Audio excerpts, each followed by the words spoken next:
नमस्कार विद्यार्थी मित्रांनो, या लेक्चर मध्ये ग्रॅव्हिटेशन जो चॅप्टर आहे त्यातला जो अर्थ ग्रॅव्हिटेशनल ऍक्सेलरेशन हा जो टॉपिक आहे तो आपण बघूया।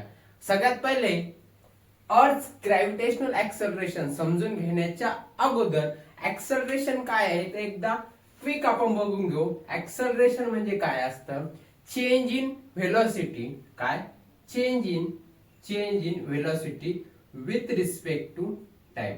Change in velocity per time म्हणजे काय की बुवा ऍक्सेलरेशन हे समजून सगळ्यात सोपं एक्झाम्पल जेव्हा आहे ना आपलं, आपण कार चालवतोय, कार चालू घरून निघलो ट्रिपला आणि ट्रिपला जाता जाता आपण सिटी मध्ये गेलो एखाद्या, आणि सिटी मध्ये तुम्हाला माहिती सिग्नल असतं, रेड सिग्नल लागला, मग आपली जी गाडी आहे 60 किलोमीटर 50 किलोमीटर अशी किलोमीटरनी चालत होती, तर अचानक रेड सिग्नल लागल्यामुळे ती थांबली, म्हणजे ते काय झालं, ऍक्सेलरेशन आपलं हे झालं झिरो।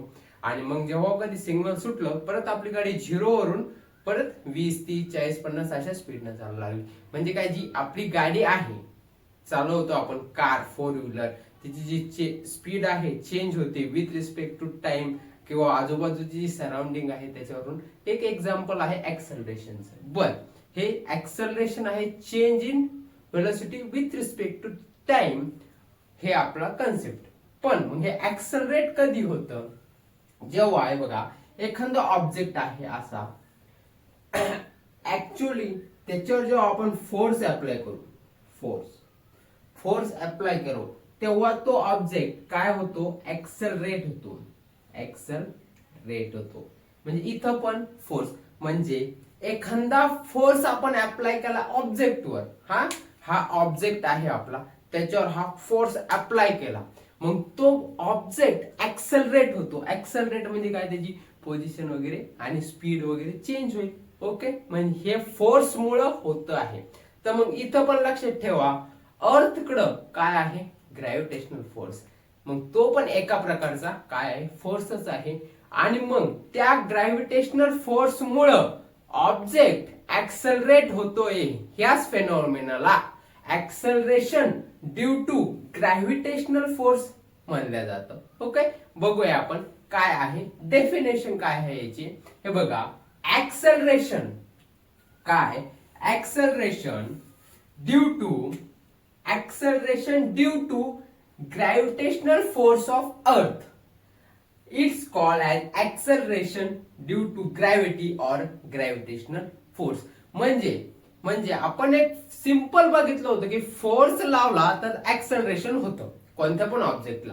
तर मग ग्रॅव्हिटेशनल म्हणजे आपल्या अर्थ कडे काय आहे, ग्रॅव्हिटेशनल फोर्स, आणि मग त्याच फोर्स मुळे काय होतंय, ऍक्सेलरेशन होतंय, त्यालाच हे म्हणतात। आणि मग ही डेफिनेशन कशी लक्षात ठेवायची बघा, ऍक्सेलरेशन ड्यू टू कशामुळे, gravitational force of earth is called as acceleration due to gravity or gravitational acceleration, हे आहे। मग हे असं डायग्रामॅटिकल फॉर्म मध्ये तुम्ही लक्षात ठेवाय बघा, हा आपला तुम्ही घ्या ऍक्सेलरेशन ड्यू टू, आता मी काय करतोय असं लिहितोय बरं का, ड्यू टू कशामुळं हा काय आहे, ग्रॅव्हिटेशनल फोर्स ऑफ अर्थ, म्हणजे अर्थच्या ज्या ग्रॅव्हिटेशनल फोर्स मुळे जे ऍक्सेलरेशन होतं त्यालाच ऍक्सेलरेशन ड्यू टू ग्रॅव्हिटी किंवा ग्रॅव्हिटेशनल ऍक्सेलरेशन असं म्हणलं जातं। आणि ही या सिंपल डायग्राम वरून तुम्ही डेफिनेशन लक्षात ठेवा, 3 पॉइंट मध्ये त्याला तोडायचं। ओके, समजला main concept acceleration due to ग्रॅव्हिटीचा। आता हे लक्षात ठेवा, हे जे आहे acceleration due to gravity, it is denoted by small g का म्हणतोय मी, कारण की कॅपिटल जी बघितलेले आपण, जी हा तो युनिव्हर्सल ग्रॅव्हिटेशनल कॉन्स्टंट आहे, दोन्ही मध्ये कन्फ्युज व्हायचं नाही, म्हणून कॅपिटल जी आणि स्मॉल जी असं म्हणून मी संबोधित करतो आहे। ओके, आणि it unit is metre per second square, काय आहे, मीटर पर सेकंड, कायचं, ऍक्सेलरेशन ड्यू टू ग्रॅव्हिटीचं, अर्थ ग्रॅव्हिटेशनल ऍक्सेलरेशनचं। ओके, आणि फॉर्म्युला काय आहे याचा बघा, फॉर्म्युला काय आहे, G equal to capital G into M upon R square. याच्यामध्ये हा जो जी आहे कॅपिटल जी काय, universal gravitational constant, M mass of a planet, R radius of a planet, जिथं तुम्हाला जी ग्रॅव्हिटेशनलची व्हॅल्यू काढायची आहे ती. मग इथं जी आहे व्हॅल्यू ग्रॅव्हिटेशनलची आपण काढली विथ अर्थवर, तर अर्थवर म्हणजे हा जी ची व्हॅल्यू काय आहे, जी सगळ्या व्हॅल्यू ह्या फॉर्म्युलेमध्ये पुट केल्या. 6.67 इंटू 10⁻11 ही काय आहे, जी कॅपिटल जी आहे त्याची व्हॅल्यू आहे, ती कॉन्स्टंट आहे, कुठं पण जातो मी युनिव्हर्सल कॉन्स्टंट राहणार. मग मास ऑफ अर्थ काय आहे, 6 इंटू 10⁻24 आणि रेडियस ऑफ अर्थ काय आहे, 6.4 इंटू 10⁻6 आणि आर चा स्क्वेअर आहे म्हणून स्क्वेअर, आणि याला सॉल्व करून 9.77 आणि त्याला अप्रॉक्सिमेटली 9.8 घेतलं, 9.8 मीटर पर सेकंद ही व्हॅल्यू आहे जी ची, स्मॉल जी ची ऑन अर्थ. ओके. आणि value of G value of G आहे ती चेंज होत राहते. Value of G is a changing with respect to बऱ्याच गोष्टीवर, हाईट असेल, डेप्थ असेल, अर्थ सरफेस वगैरे ह्याच्यावर चेंज होत राहते. ते येणाऱ्या टॉपिक मध्ये आपण बघू. फक्त तुम्ही इथे लक्षात ठेवा, value of G is a changing. आणि आणखीन एक आहे डायरेक्शन, जी ग्रॅव्हिटेशनल अर्थची डायरेक्शन आहे टुवर्ड द डाऊनवर्ड आहे, म्हणजे कशी, अशी डाऊनवर्ड. ओके, आलं लक्षात.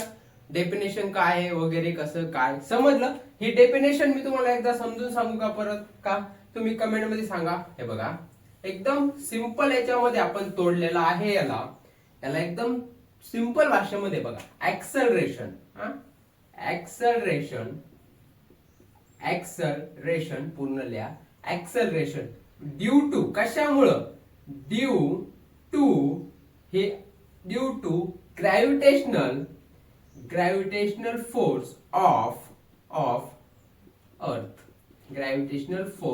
अर्थ is called as acceleration due to gravity or gravitational acceleration. हे तर तुम्हाला माहितच आहे. आता कोणती पण डेफिनेशन घेतलं तर आपण काय लिहितो, is called the force, is called the motion, is called the centripetal force, it's called a circular motion. म्हणजे हे मागचं कॉमन राहतं, is called. फक्त हे मेनली 3 पॉइंट मध्ये डेफिनेशन पार्ट. आणि जर कधी अशा याच्यामध्ये घेतलं तर झालं.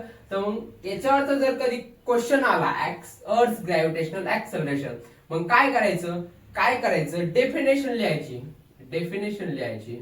ओके. त्यानंतर हे सगळे पॉइंट लिहायचे, काय त्याची व्हॅल्यू काय आहे, म्हणजे डिनोट कशाने करतं, युनिट काय आहे, फॉर्म्युला काय आहे.